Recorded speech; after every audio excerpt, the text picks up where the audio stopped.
Please welcome Dina Gorman.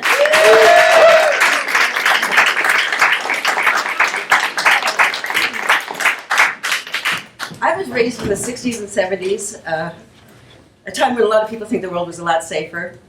I'm not one of them. My parents were very, very protective of us.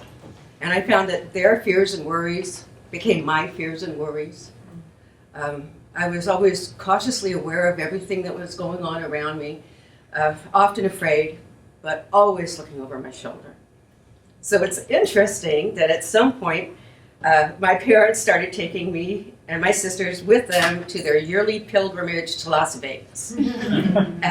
I loved Las Vegas. It was so exciting.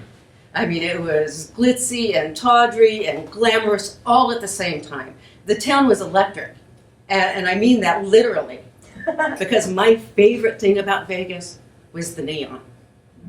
It's like it was bold and bright and in your face, and sometimes when neon tubes are mounted really close together or the wiring is a bit askew, it hums. And whenever I heard that hum, I knew it was talking to me. I was never afraid when I was in Vegas. There was nothing to be scared of because the lights, the neon at nighttime made the streets as bright as day, and I had my family with me.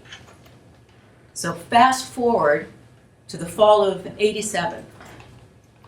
I've been driven to Erwin, Tennessee. I get out of a car and begin walking along train tracks. There are two female companions next to me, and behind us is a man I just met that day holding a shotgun. At some point along the tracks, a few miles in, we veer off and we start going up into the mountains of North Carolina. It's been around 2 hours now, and we enter the town of Lost Cove, abandoned for years. I'm led into a cemetery there. All of a sudden, I hear ch-ching, and I look over and I see another man now holding a rifle. He points it at us and says, "What are you doing here?" The man behind us with the shotgun, he takes a few steps forward. Then one of the girls with us steps in between and she says, "My name is Tammy Camille McNabb, and my mother is Geneva Tipton." The man lowers his rifle and, "I am so sorry. You are welcome to stay as long as you'd like."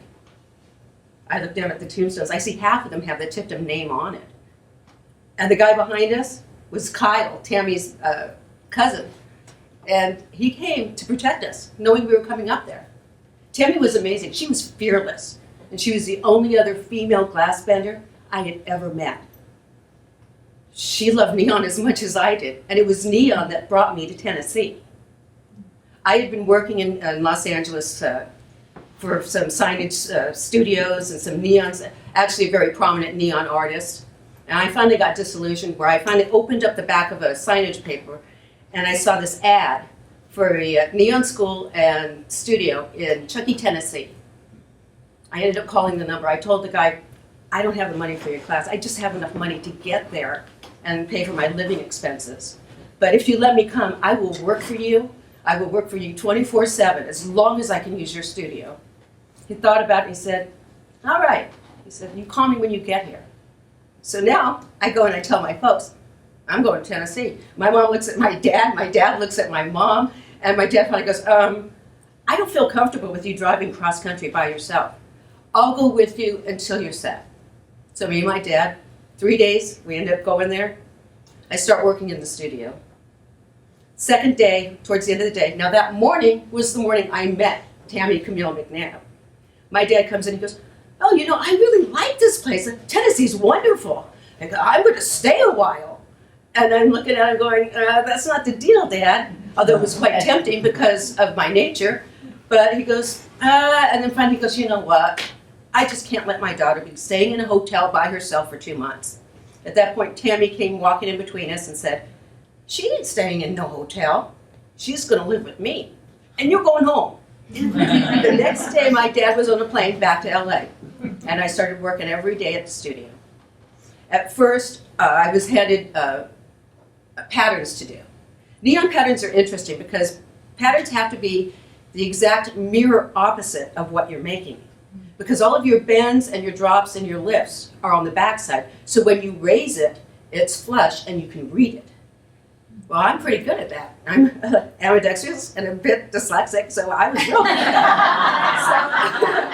it. So Michael, the guy who owned the studio, he looked at it and he went, all right, he goes, why don't you try bombarding some stuff?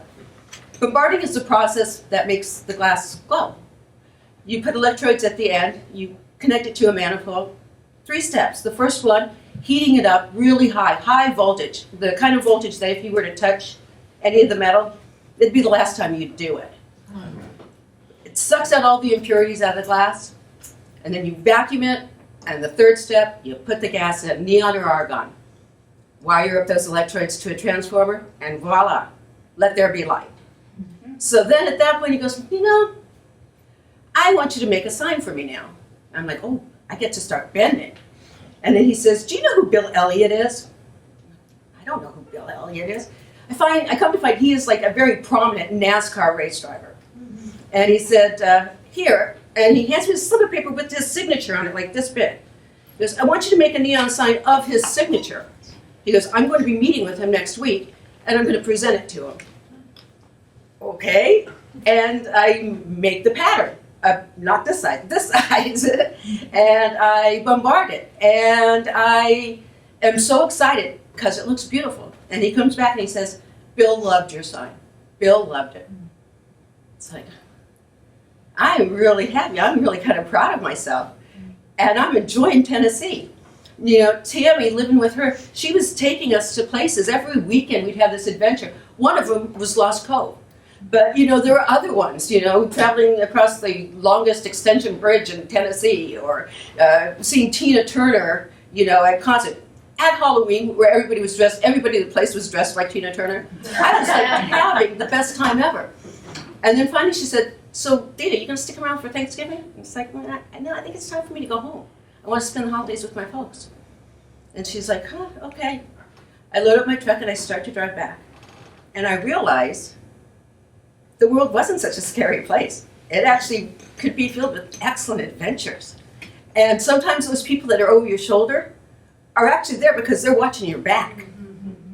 And I thought to myself, I wish I had a video of me standing in a cemetery with 2 people holding guns at each other and me, you know, in the middle, because I'd love to show it to my folks because I knew that they would just flip out. And I just was not so afraid of anything anymore. And when I got home, a few weeks later, I opened up my own glass studio.